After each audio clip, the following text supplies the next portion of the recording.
Well, Cornwall Church, allow me to wish you a preemptive Happy New Year. We are less than 7 hours until 2023.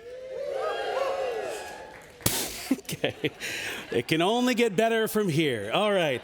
I just want to wish you a Happy New Year to our online campus, to our Skagit campus. In these final hours of 2022, maybe it has been a really good year for you. And so part of you is kind of sad that the year's coming to an end.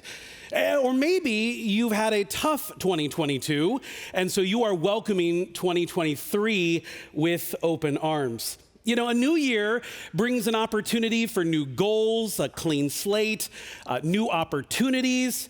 And for me, 2023 is going to bring some new eyewear. I've heard it said that when you turn 40, something changes with your eyes. Now, my family would tell you that I have fought against this reality.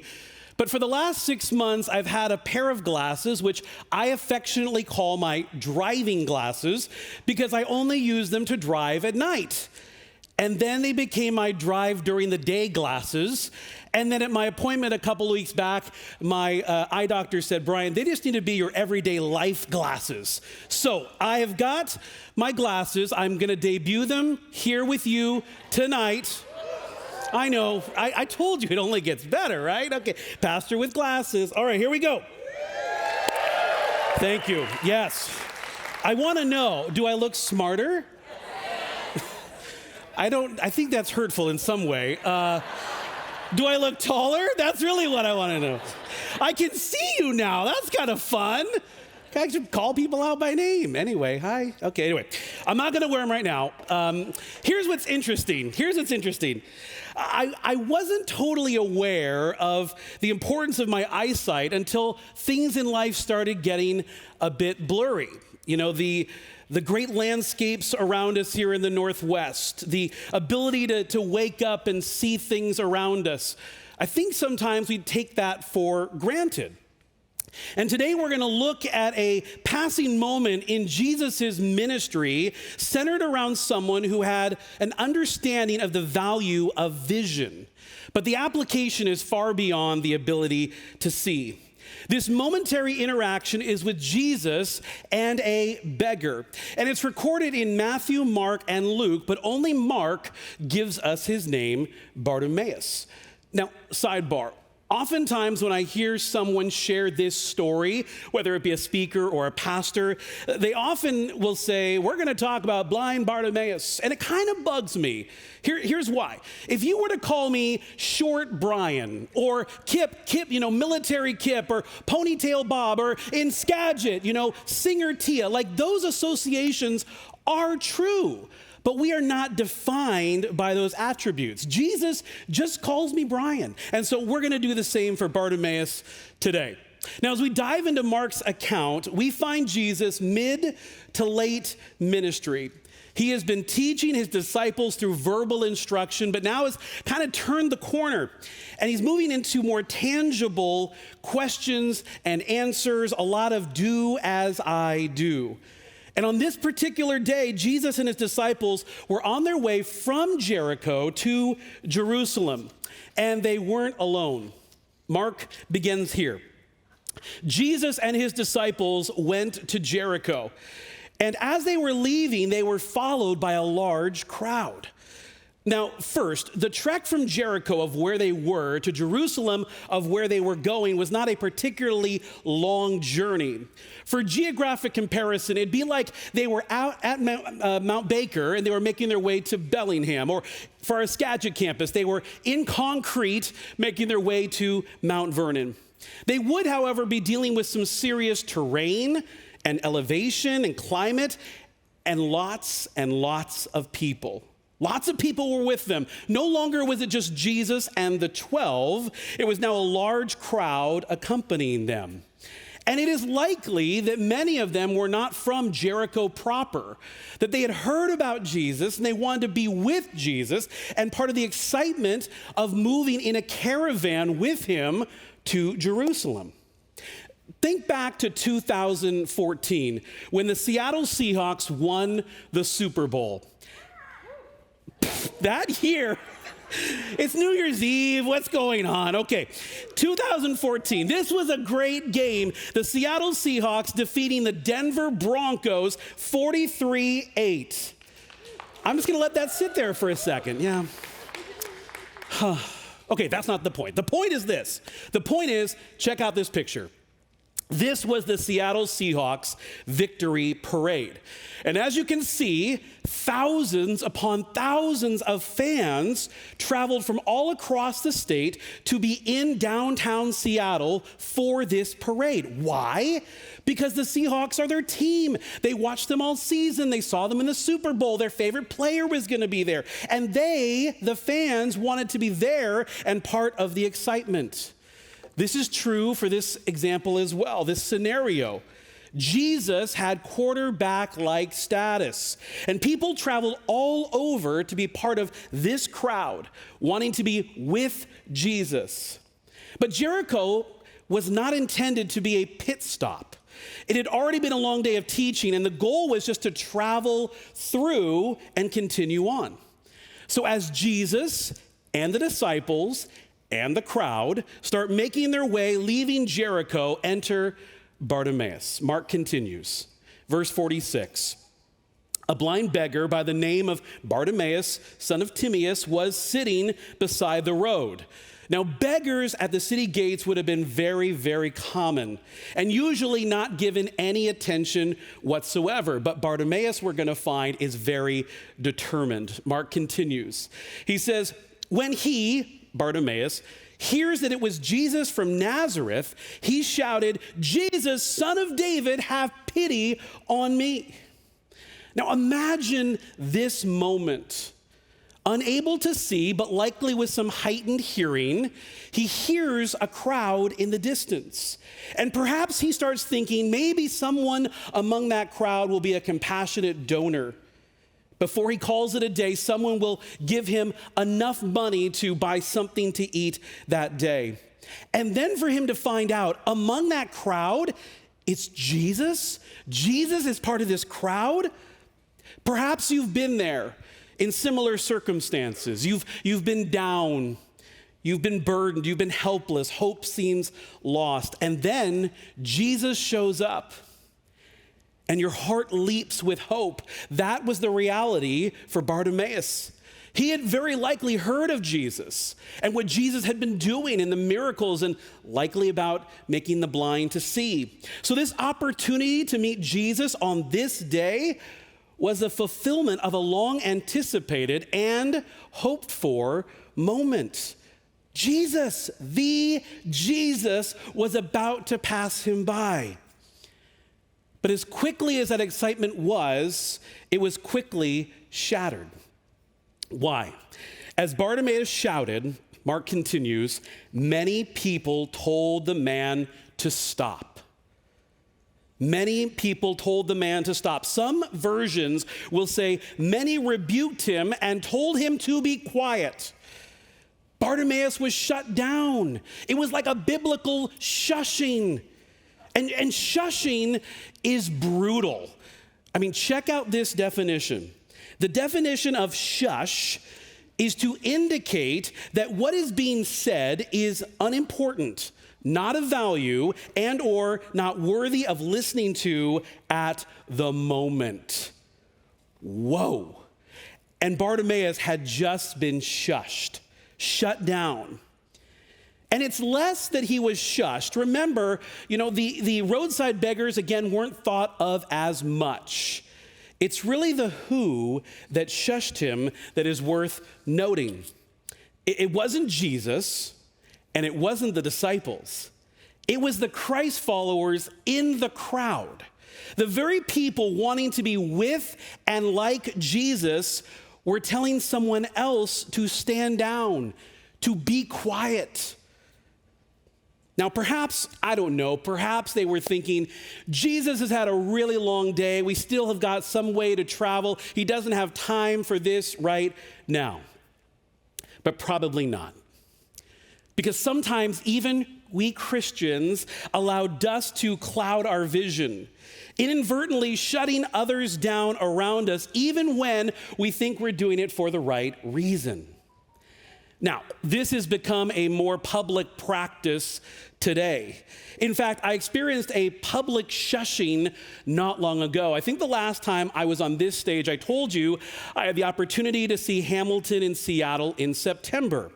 And I'll never forget this. As the lights dimmed in the theater and the opening song began, one section over and 2 rows back in the darkness, you hear a solo voice singing the opening song. Now, just so we're clear, this is a Broadway musical, not a sing-along. But there she is, 2 rows back, singing the opening song. And when it became evident she was not going to stop, it started with 1 and then 2, and then, I kid you not, probably 24 people are shushing her.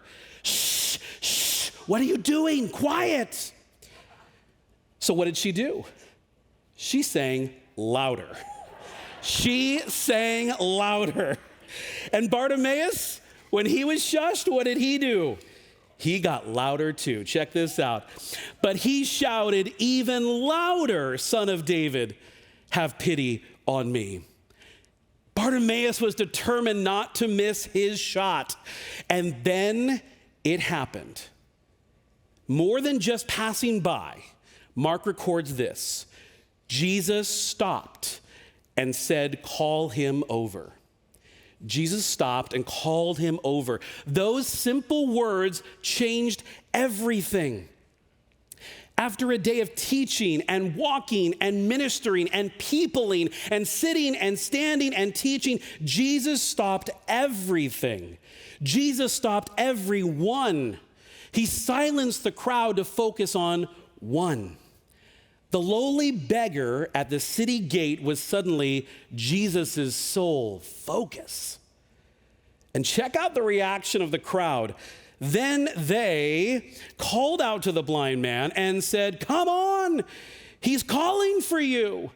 And the man threw off his coat and jumped and ran to Jesus. Talk about a 180. Same people, but now Jesus is on board, so are they.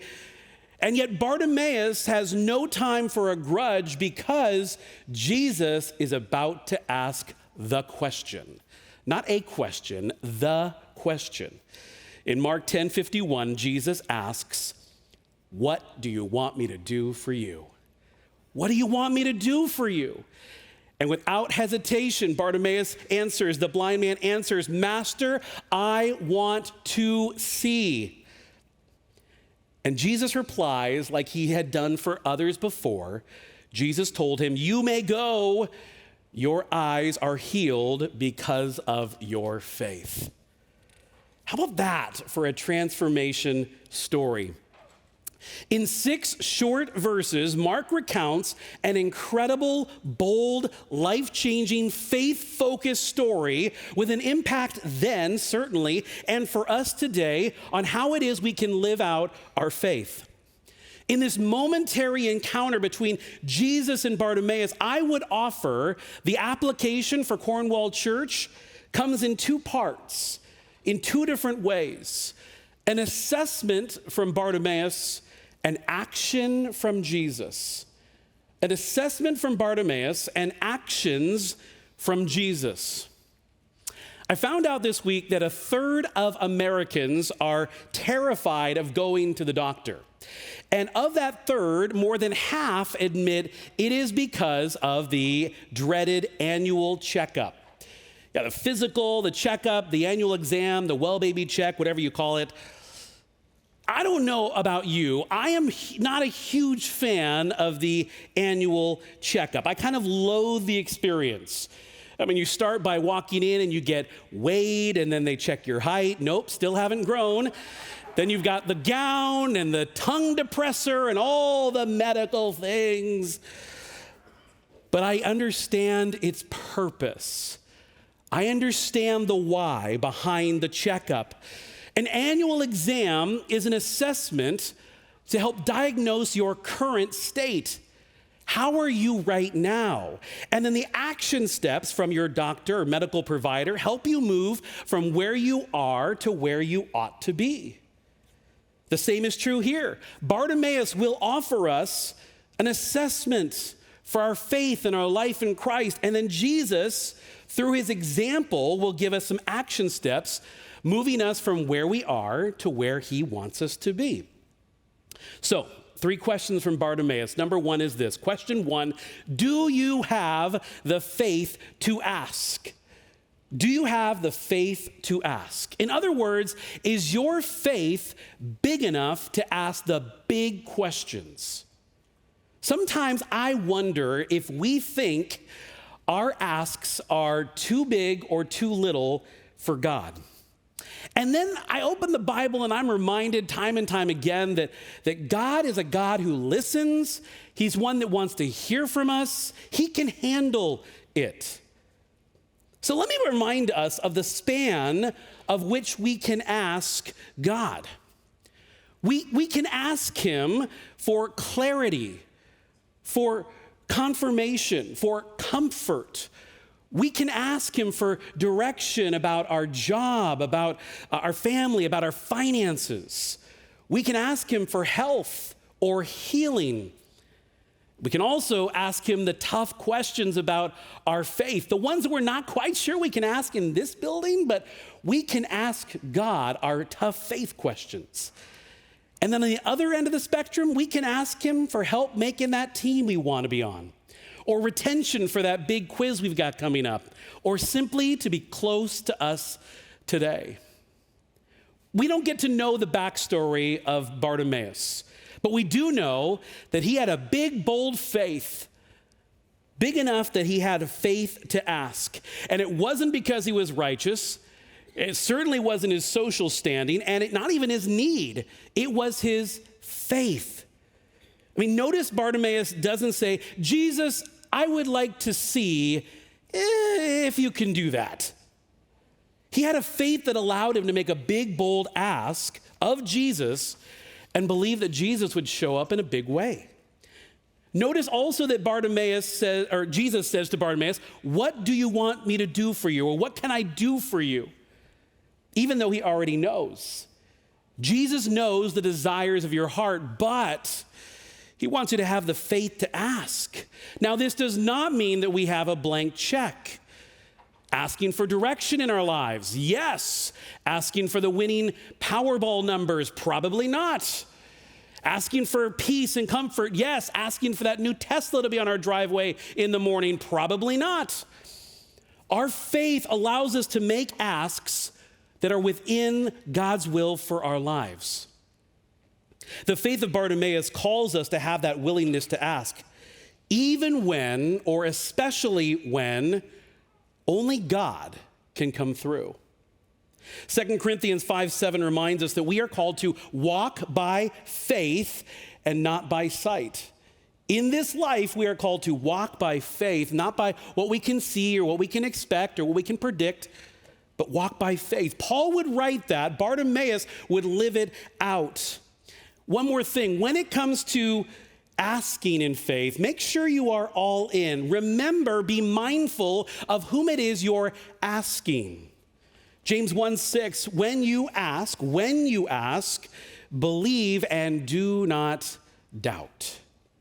We're called to have a firm faith, one that is founded, solid, and bold. So first, ask yourself, do you have a faith to ask? Number 2, do you have a courage to speak up? I am tired of social media associating speaking up with viral videos of customer service meltdowns and bantering neighbors. We're not called to that. That's not speaking up biblically. We are called to speak up and stand up for the truth that we know, but never in an aggressive or offensive way. Imagine how the story would have changed if Bartimaeus somehow found his way to his feet and put his elbows up and made his way through the crowd and pushed people out of the way to get to Jesus. For Bartimaeus, in order to rise above the noise, he had to speak up to be heard by Jesus. He had the courage to be politely persistent. In this life, there will always be loud crowds. There'll always be loud crowds, and those loud crowds will try and quiet you and shut you down and dampen your faith. And they exist at work, in your neighborhood, or quite possibly in your family. Will you speak up? Will you say something? Will you stand boldly in your faith? It is not easy. I get that. But it's easier than our brothers and sisters that are around the world, challenged, truly challenged to speak up for their faith. Pew Research just concluded their annual assessment of religious persecution. They found this: 1 in 8 Christians live in countries where they could be actively persecuted without consequence. They found that every single day, 12 churches or Christian buildings are attacked. They found that 13 Christians a day are killed for their faith. They also found this: while Christianity remains one of the most persecuted religions in the world, they also found that despite that fact, the number of new Christ followers every year continues to lead among any religious group. Apparently, we do have the courage to speak up. Jesus calls us to speak up and stand up when we see injustice, when we're called out, or when we're put down. And why? Because we are not ashamed of the gospel. For it's the power of God for salvation to everyone who believes. Romans 1:16. Be mindful that God gave you a voice, so use it. John MacArthur would say this: true faith is never passive. It's active. So, first, you have the faith to ask. Second, you have the courage to speak up. And the final assessment from Bartimaeus is this: do you have a willingness to faithfully follow? Jesus giving Bartimaeus sight is cool, right? Like, it's miraculous. But that's not the end of the story. We held back one verse of this passage. It's the last verse of Mark that fills us in. It says this in Mark 10:52.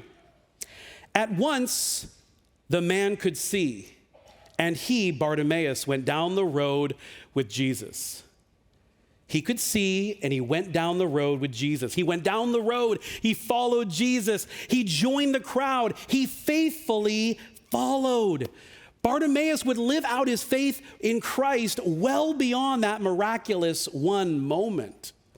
So when Jesus shows up for your life, in your life, what do? I would say probably in our best moments, we pause, we reflect, we respond, we're thankful. But if we're honest, maybe more often than not, we unintentionally let it pass.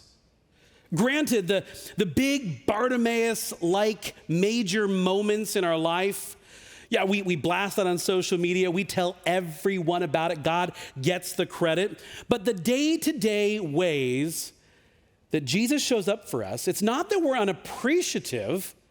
Perhaps we're lazy, we're comfortable, we're content. Oh, that's just what Jesus does for us Christians. And that sounds horrible, right? But that's how we can easily default and operate.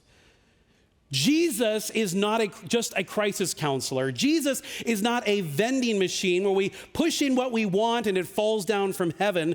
Jesus shows up for us every single day with care and love and wisdom and direction and wins and comfort in the losses. So instead of responding to Jesus with passivity, might we have a passion like Bartimaeus?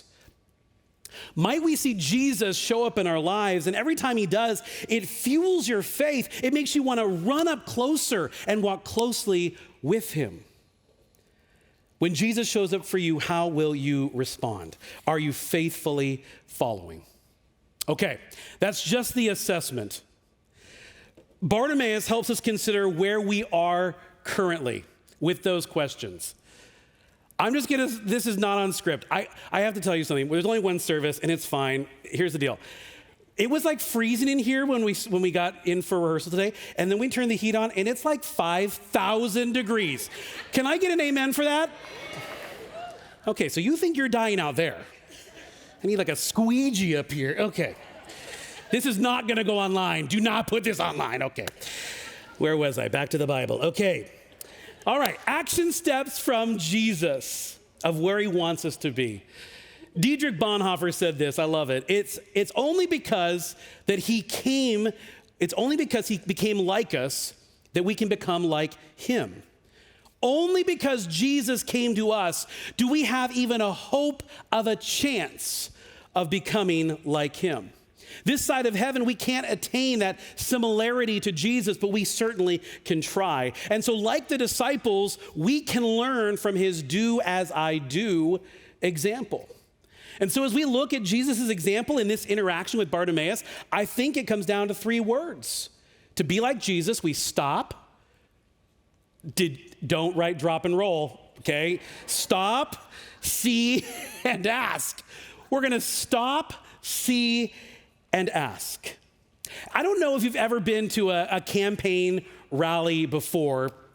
When we moved to Iowa in 2015, the presidential election had just gotten underway. People were excited and the campaigns were in full swing. And if you don't know, Iowa's kind of the starting line for all things presidential elections. And you really could not turn around without a presidential candidate being right there asking for your support. And I'm a bit of a political nerd, so I was eating it all up. But while each campaign and every candidate was a little bit different, they all had one commonality. They all moved fast. They all had tons of people to meet in a very short amount of time, and so they moved with speed. Good news is, for us, Jesus wasn't a politician. Throughout his ministry, he stopped. He stopped a lot. In fact, in Mark's account, we hear from the crowd first, we hear from Bartimaeus second, but the first thing that Mark records about Jesus is what? Jesus stopped. That's the first thing we hear. Despite the craziness of the moment, despite the number of people with him, despite the destination in which he had to get to, he stops. And the procession, it stops. And everyone goes quiet. Well, that was back in Bible times, and it was much simpler back then. Probably, yes, true to both. But Jesus' example to stop transcends time. We are busy today. Jesus was busy back then. We have work to do and places to go and people to see, and Jesus did too. And yet Jesus exampled stopping. He made it a priority. And for those of us that move at a very fast pace, we need to slow down and stop. Isaiah Wilson, who is our incredible middle school director here at Cornwall, often reminds me of my need to slow down and stop when we're chatting in the office. But he since has moved that to my Facebook page, and this is what he posted a couple of days ago. You'll notice him right in the middle there. I don't even know if this applied to what I posted, but the speed walk that you were gifted doesn't allow you to stop and go back. Now, I read that and I laughed, and then I was mad, but then I was like convicted. I thought, Isaiah, you're exactly right. This guy needs to slow down and stop. I love the quote, I've said it before, from John Mark Comer down in Portland. Jesus was busy, but never in a hurry. We need to slow down and stop. Once we stop, we can see. When we're not going a million miles a minute, we can actually see people. It's our human nature to want to feel accepted and recognized. And yes, it is true, Bartimaeus wanted his sight that day, but I would offer he also, deep down, really just wanted to be seen, to be valued. The application is to see people. I remember in 1997, I was running for ASB president in my senior year. And I'm kind of a political nerd, and so I remember thinking, like, what am I gonna run on? Vending machines in the hallway or open lunch? And none of those things seemed practical, like I could actually make it happen. And so instead, I just said, I really kind of wanna try and make a difference in my senior year as ASB president. And I was elected, and our ASB had lunch I had both lunches. Our ASB class covered both lunches.